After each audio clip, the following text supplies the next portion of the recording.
This is so exciting. I never thought that this was gonna happen this cycle. All right, here we go. Ah! It's gonna test. It's doing it. It's testing. Oh my God.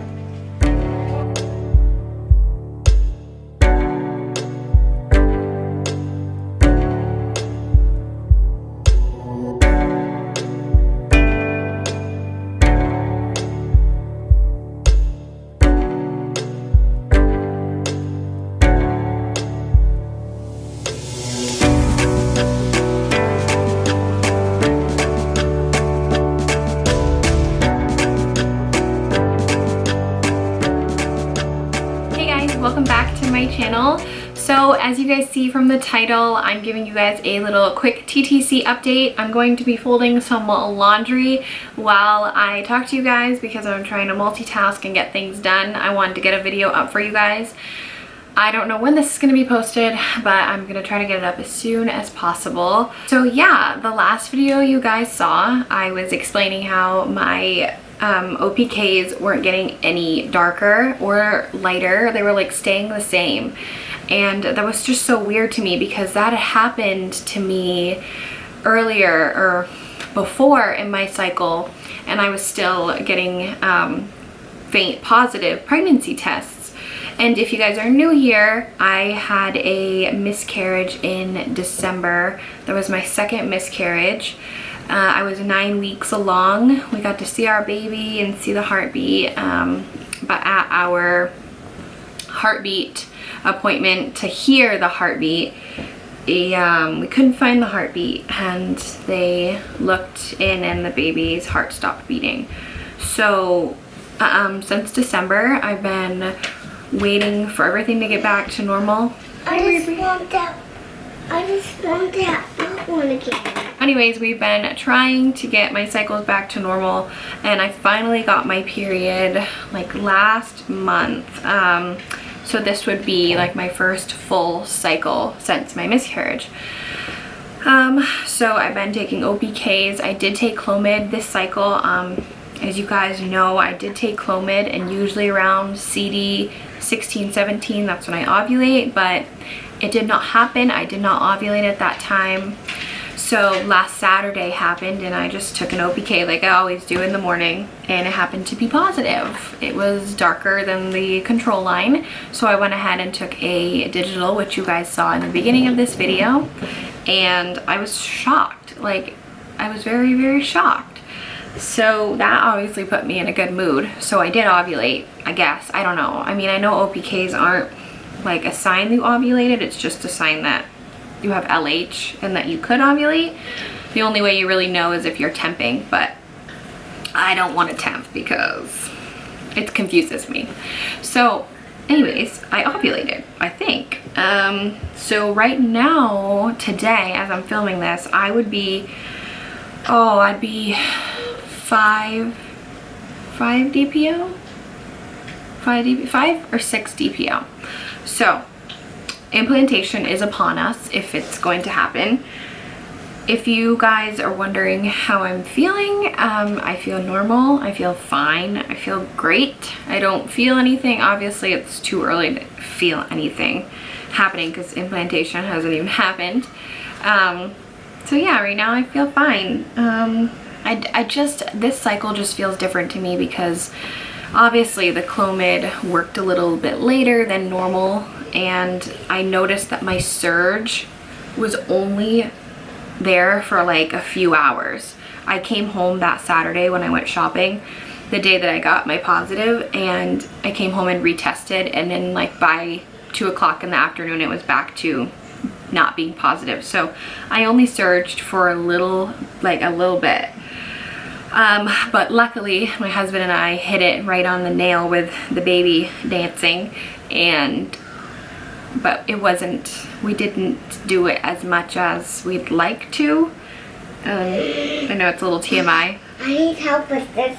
I know it's a little TMI, but we usually like to do it every single day, and I think we missed a day around that time. So I don't know, I just feel like my body is still recovering from the miscarriage. Like, I don't think I'm physically recovered from our loss, and I think my body still has a lot of hormones left, and you know, I don't know, it just, those OPKs are never like, I don't know, my surges are always like at least 2 days long, and they're very, very dark. Like, they are extremely dark usually for me, and then this surge like only lasted for like 4 hours, and it wasn't even like, it wasn't even that dark. Like, it was darker than the control line, but like, I'm used to my lines being extremely dark. I will insert a picture right here so you guys can see what I'm talking about, but like, as you can see, it's darker, but it's not much darker. So I feel kind of like this cycle, I'm not going to get my hopes up because I feel like it's just not going to happen. I don't know, I don't have very good feelings about this cycle. I don't feel like this is going to be it, because the cycle that I got pregnant on, I like just knew in my body that it was going to happen, and everything felt so right. Like, the ovulation, I could feel it. The Clomid worked when it was supposed to. It just doesn't seem like this is gonna be my cycle, unfortunately. But in my last video, I talked about how we were going to schedule an appointment with a fertility specialist, and we were waiting for them to call us back with an appointment because we're waiting for medical records to be sent over to like confirm that we have fertility issues. So I ended up calling them a couple days ago, and they still hadn't got it. So I called my hospital, and it takes like 7 to 10 business days to send. And I'm like wicked impatient. I just want to get the ball rolling, you know, like we've been trying for 3 years now. So I'm impatient at this point. I just want my baby. So I called a couple other hospitals, and I got in touch with a women's hospital that does like IVF and all that stuff in my area. It's still an hour away, but it's still, it's like in driving distance. Like we can do this. So we made an appointment for April 23rd. So that's coming up in the next month. And we're just gonna go over, you know, what's going on, and maybe get a second opinion and maybe do some tests. I don't know, but at this point, I know that I have unexplained infertility, unexplained secondary infertility. So I don't know. I've been tested for PCOS. I don't have endometriosis. I just don't know what's going on. But where I've been on Clomid so many times, I'm hoping that they will take me off the Clomid and try something else. I know that there's like letrozole that you can take. There's Femara.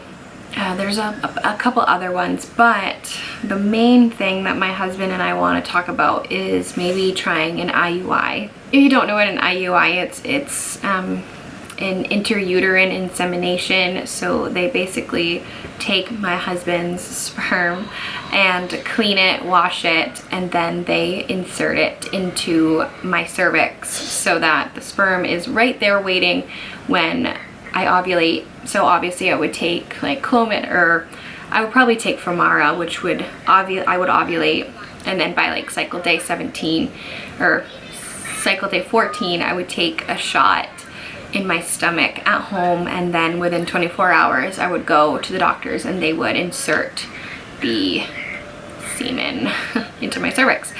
So it's really quick, and a lot of people have success with it. So the only thing that it's like kind of scaring me is it isn't a lot of money like IVF. IVF is like $20,000, and I really hope that we don't ever have to go to the IVF road, and my insurance doesn't cover for infertility, so this is all out of our pockets. But I know IUI is like $1,000 max, but it's just, it scares me because $1,000 isn't a lot compared to $20,000 for IVF, but $1,000 is a lot, and to me it's a lot anyways, and it's a lot of money to not be guaranteed a pregnancy at the end of it. I don't want to have to go through one cycle of an IUI and not get pregnant and I have $1,000. It's a lot of money to me to spend if there's no guarantee. Yeah, I know there's no guarantee with anything, but it's like, I don't know. if you guys have had an IUI and you've conceived, let me know in the comments below because I would love to hear your stories. And another thing with like IUI, it doesn't scare me. It's more of like an excitement to me. I know that twins are very heavily conceived with IUIs because of the ovulation induction, which can make you ovulate more than one egg, and obviously having the sperm right there attacking all of the eggs. So I know that there's like multiples, it's a high risk of multiples with an IUI and IVF, but I know that it's higher with IUI because it's natural and you take fertility meds to induce your ovulation. So I don't know, I just stopped doing laundry. That is just kind of where we're at right now. We're just kind of in a standstill as far as like my next cycle goes, like when my period comes or if it does come. I don't know if I'm gonna take Clomid again because we do have another cycle of Clomid to take, and I will have another cycle before I can get to see my new fertility specialist. So I don't know if we will decide to do Clomid. We probably will just try it one last time to say that we have like done all of our rounds and not give up and maybe hopefully conceive, because I don't really want to spend $1,000 on an IUI. But hopefully it'll work. I don't know. I mean, I'm just kind of excited to let the doctors handle it in a way, because for the past 3 years I've been the one handling my infertility and trying different things and trying meds, and like knowing that I could have an IUI is kind of like reassuring to me. Like the doctors will handle it, they'll tell me what I need to do, and I won't have to, it won't be so stressful to me. I definitely feel better knowing that a specialist has my problem in their hands and they're going to help me because they know all about everything. But anyways, guys, I just want to say thank you for listening to my TTC update and supporting me and loving me and following me along on this crazy journey of infertility. It's not anything I wish on my worst enemy. I will see you guys in my next update. Hopefully it's a good one, and keep your fingers crossed that we conceive, because that would be awesome. But I'm not gonna get my hopes up, I promise. All right, guys, bye.